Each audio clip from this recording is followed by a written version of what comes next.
Greetings, mortals. I am Natas, and oh my, are we ending part one on Four Nights of the Apocalypse on a cliffhanger?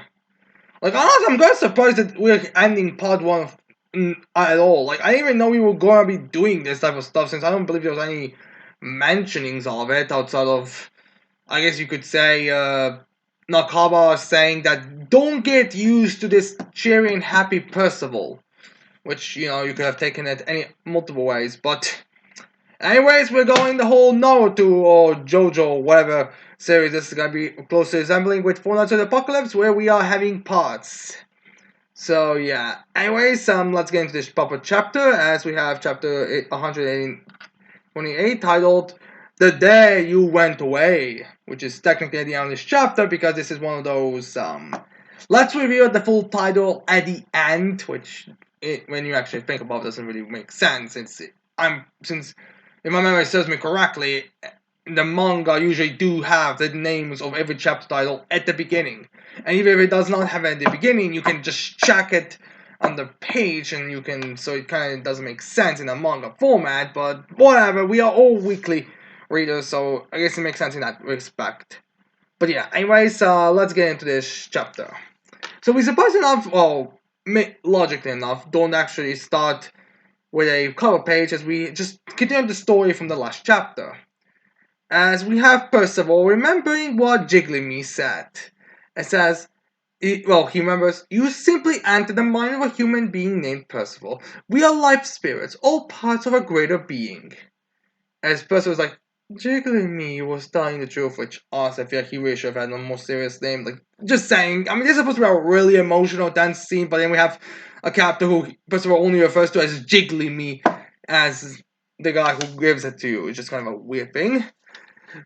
But anyways, we have Percival in tears over this revelation as he's processing everything. It's like, I was just a vessel. He got so I could be Gramps' real grandson, but if I had never found out who I really was. As then we get this not flashback, but it's kind of like what Percival imagines the future would have been if Ironside's plan would have went fully out, like as a he plan. Like no, it was no, there was like no involvement, no problems, like just what Ironside basically attended. As we have the baby Deodra, baby Percival, or Deodra's corpse is more likely to say, as we have Percival's baby body awakening, as then we see Ironside fatherly holding Percival up close to him as he's crying of tears of joy, as Mortlak is also crying tears of joy, as we have Varghese behind them being shocked, as he also starts crying tears of joy, as Varghese gives his son and his son-in-law, well, actually, are they called son-in-law? I mean, okay, I know that. Okay, so wait, was it nephew? Or, wait, what exactly? Okay, so if I remember correctly, in after marriage, the person that they marry, they end up being referred to as son or daughter-in-law.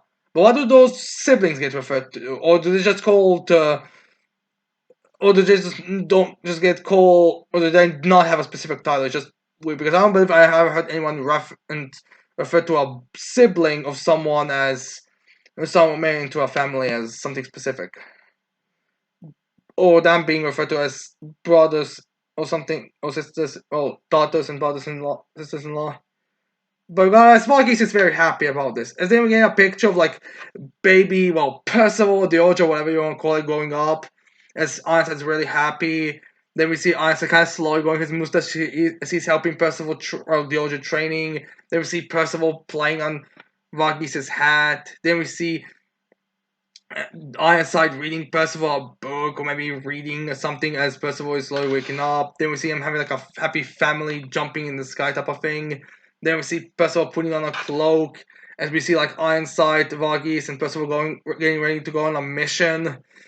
Basically, you know what's funny thing is, I can actually believe this since Varghese' issue was more the more implications and the reaction of Percival. Like if Percival wasn't acting like a straight up baby, a normal baby, or if Varghese wasn't suddenly thrust into this situation, you have to question on the.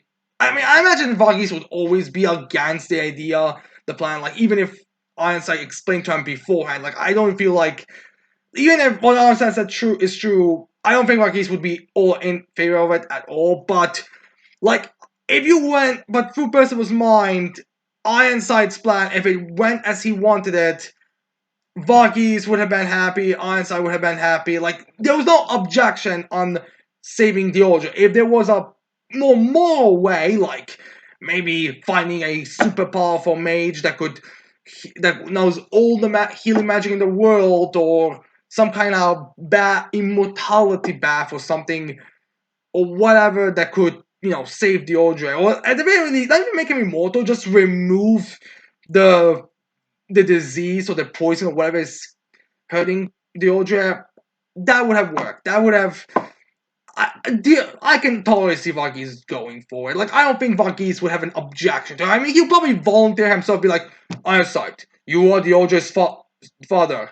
I, as his grandfather, should take this bird and find this pool, or I should find this pool to give him Grand Deodra a normal life. Like, again, like that's what I think Rocky's way down. Like it's just this specific course that's the issue. As they have Percival closing his eyes and crying even more is like, if I could have just woken up as Theodora, I would never be in this fight. With my dad and grandpa would still be alive too. Yeah, true. As then we have him kind of like closing his eyes as he's kind of staring at everyone is that all kind of like trying to reason with him. Like I'm not sure if there's something wrong with his spiritual magic or something. It's just everyone's kind of like Buster just kind of crying while he's processing this, as he's not responding to anyone. Like you say, Anne screaming, "Hey, Percival!" Dawn is behind her screaming. Nauseance is also like kind of waving as he's seeing if he's conscious. Trishan is also looking wonder.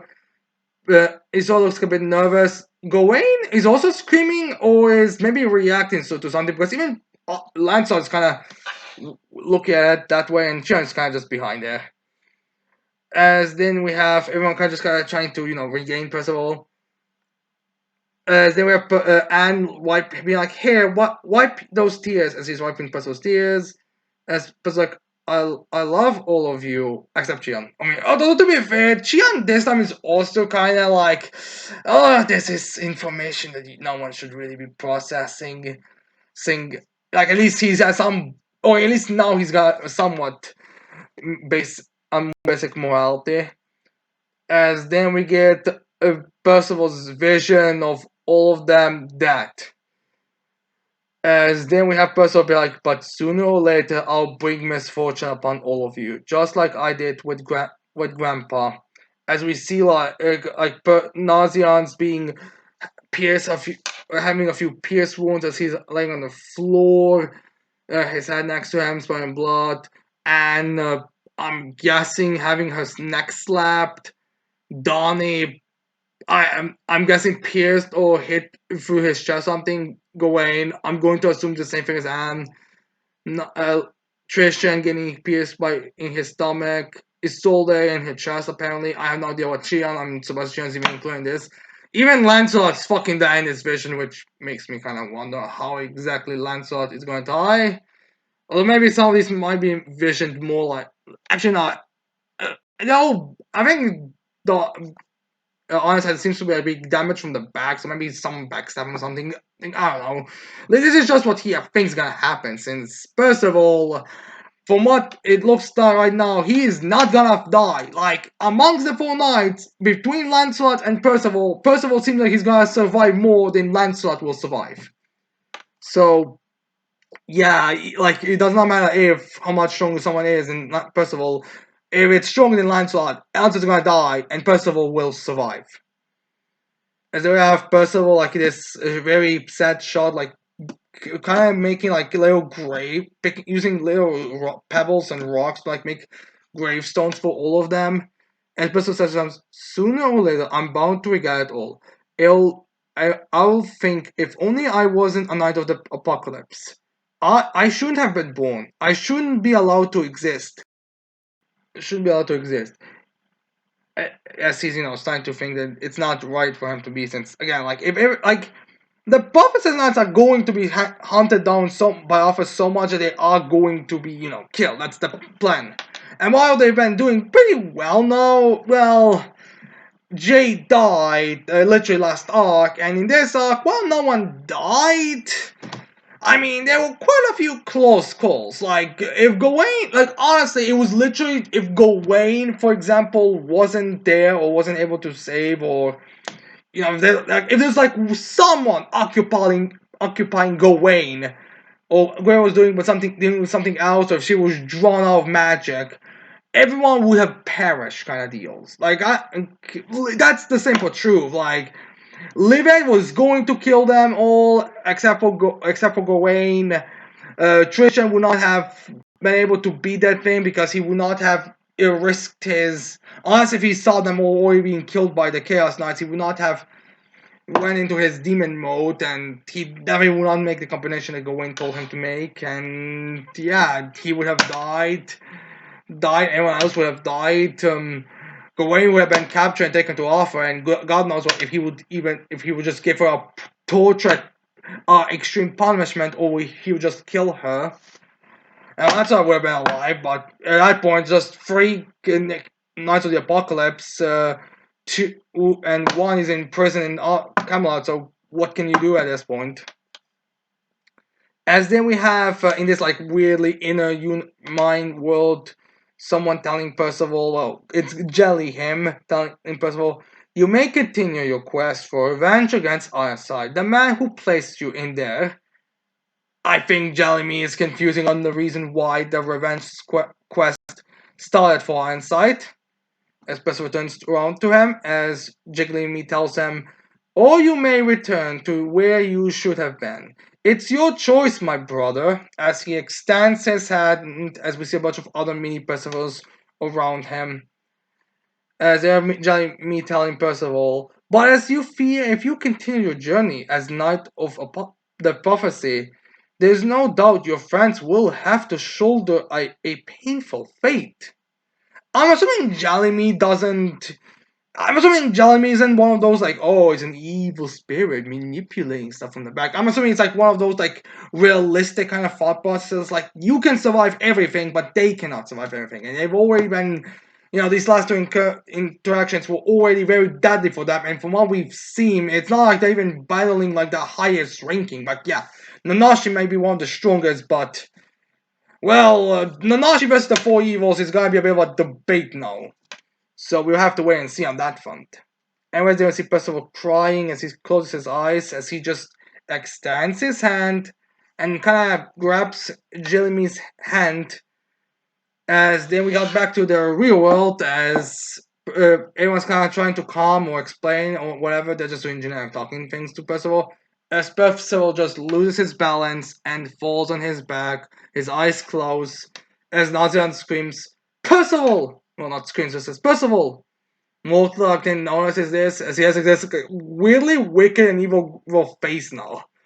I mean, don't get me wrong, I know, again, Mortlock is an evil bastard in the way how he acts towards Percival, but I'm kind of surprised how generically evil he's here, because, he has kind of, throughout the arc, he's had this, like, more chill, like, cool uncle vibe when it came to the Ojo, and now he has this very generic evil face, but regardless, he's looking at Percival and thinking what the hell's going on.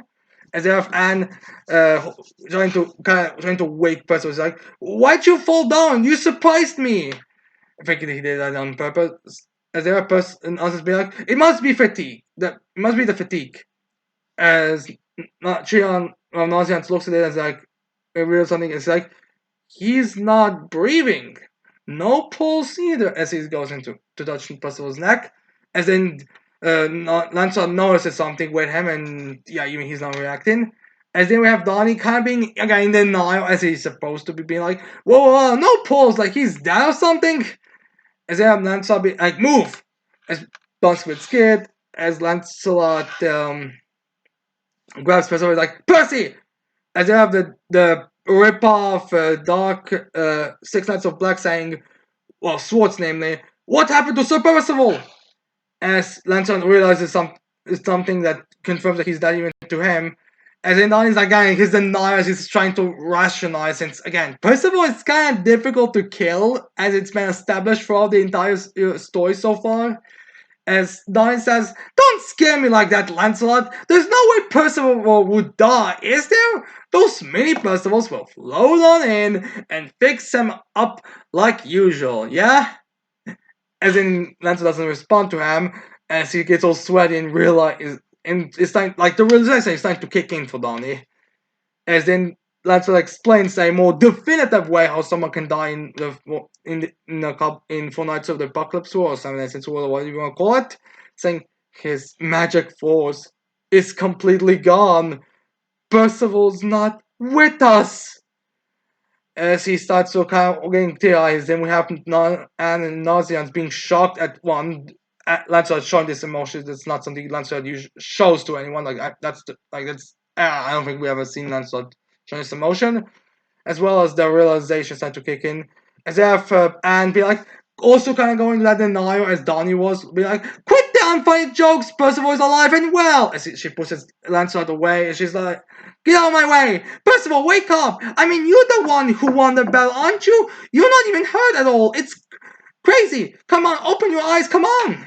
As he's trying to say it, but it's not working, because that's not the thing that killed him. As they have Lancelot with his katana moving towards Mortlock, as then we have him, Lancelot staring down at Mortlock, and he tells him, what did you do to Percy? Since, the options are very limited, who could it be? As then Mortlock again has this, weirdly sinister evil face on him, as he tells Lancelot, he figures out what happened, so he kind of gives the accurate explanation to everyone to clear it for everyone. As he tells them, well, not he tells doesn't he tell he doesn't seem to tell Lancelot specifically. He just thinks what's going on in his mind. He's just saying out loud. It's like one of those It's like when you say something that you are supposed to think for yourself, type of deal. As Lamorta just thinks to himself, and he says, "Is it out loud?" Like he just vanished. The crime of his existence couldn't bear the weight of it. Diora, Deodra, I've done it. Your uncle has won.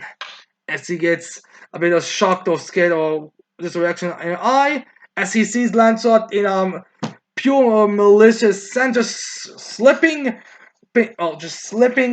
Mortlock's throat with one fell swoop, as there we get a splat of blood all over the place. As we see Livet saying, Lord Mordock, how dare you! So yeah, my fears that those two had. I mean, I don't know if it's a romantic kind of relationship, but I knew Livet and Mordock really felt like those two had a partnership. Like those two worked before, they had history kind of together. So I would not honestly be surprised if in the volume there was going to be explanation. Oh yeah, Mortlock and Livet were partnered up a lot or something like that. I would not be surprised if that's revealed. Also, Rosebank has her eyes closed and just kind of closing, and I don't think she might be trying to prevent herself from crying as well, since she likes Percival and type of stuff. But she is just kind of she doesn't have a over the top reaction, as Lancelot just continues with his sinister eyes as we cut to one of the pillars having a little eyeball bat creature. I believe his name is Dior or something. I'm not certain. Olonde, I think his name is Olonde, the vampire or whatever. As then as he's reacting to this, I guess he's following him, which makes sense. I mean, he was shown pretty in the Leonis arc and then in the previous arc to be kind of flying around. I think he's even the communicator a bit for the Chaos Knights, but whatever. Anyways, then we have some. I'm guessing Anne.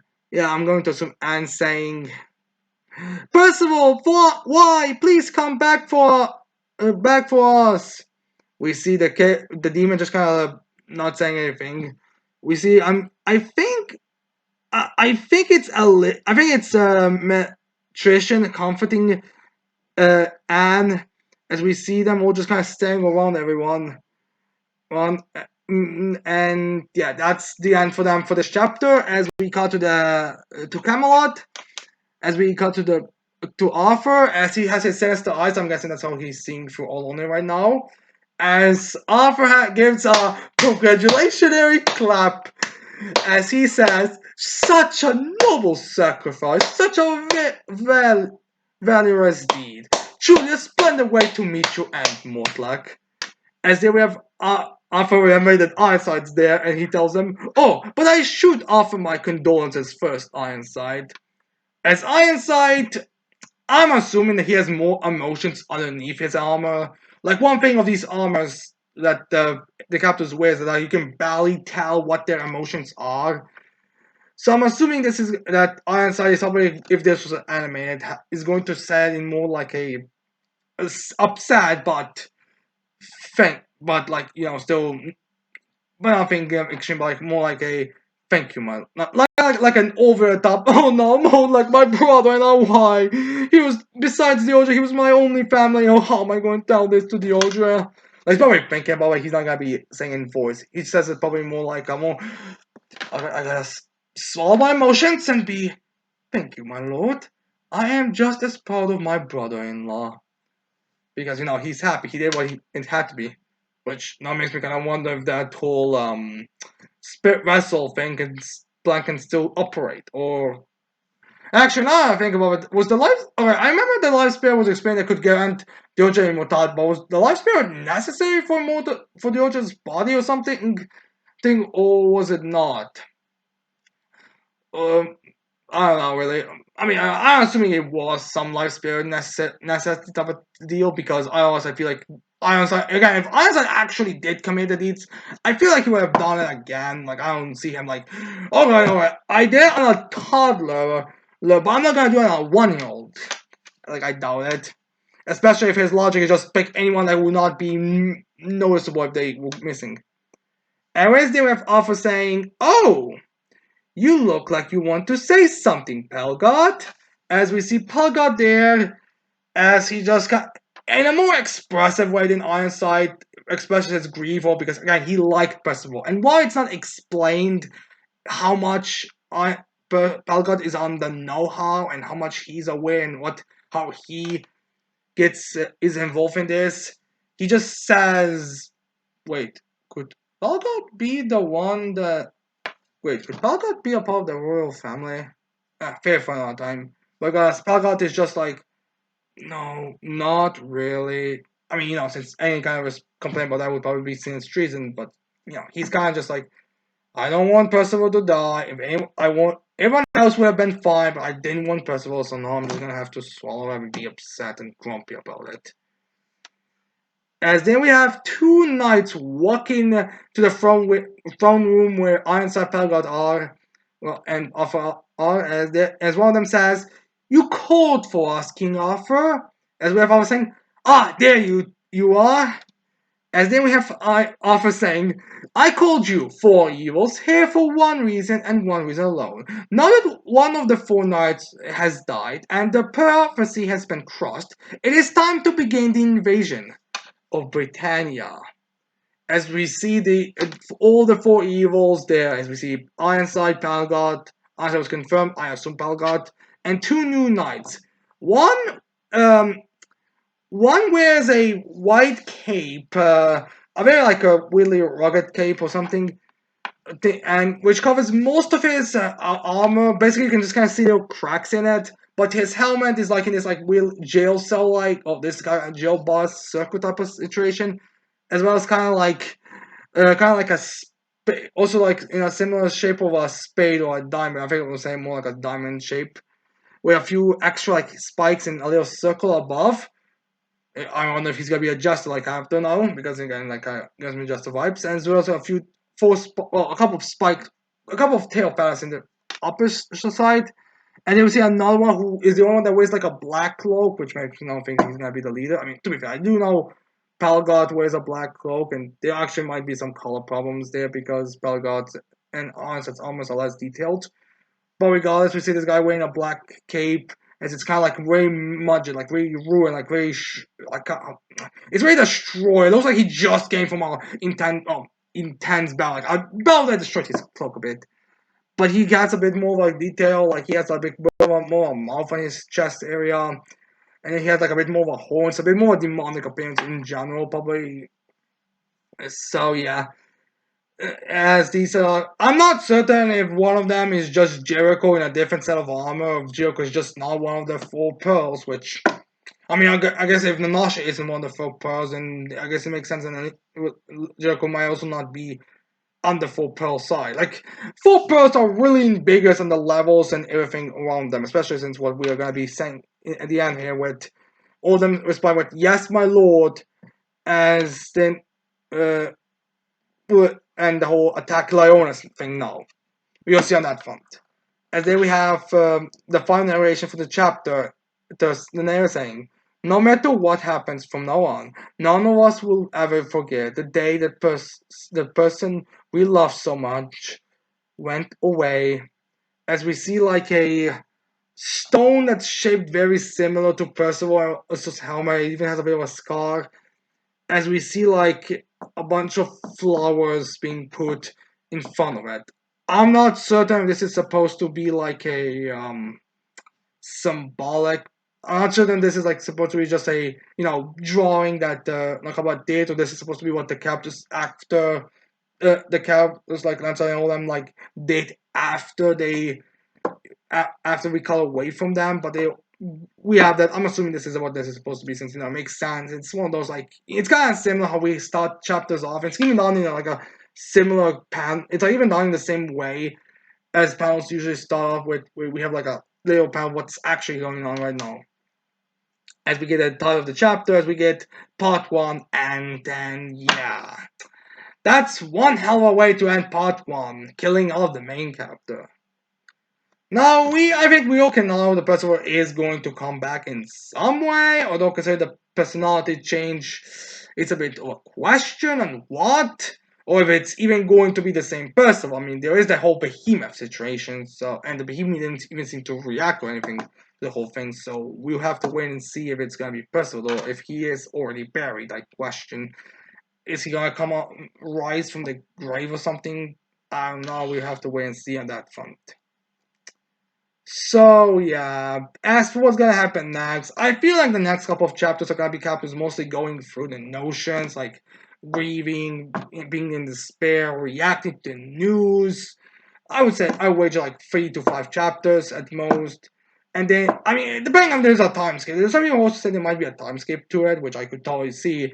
I'm assuming then we're also gonna get up there this fight against the 4 evils, which again, the 4 evils are kind of a weird thing. I mean, one, the fact that actually call the 4 evils, and second, the fact that we kind of can't scale them accurately because I mean, they seem in the first time we saw Ironside was one of the first things we learned about Ironside is the fact apparently he's weaker than a Sin, but again, I don't exactly see why anyone would like. Again, I don't see why Ironside would go if he's the only one who could go up against a Sin, would actually go against a Sin that this situation, considering everything was going on. Like you don't want to risk it.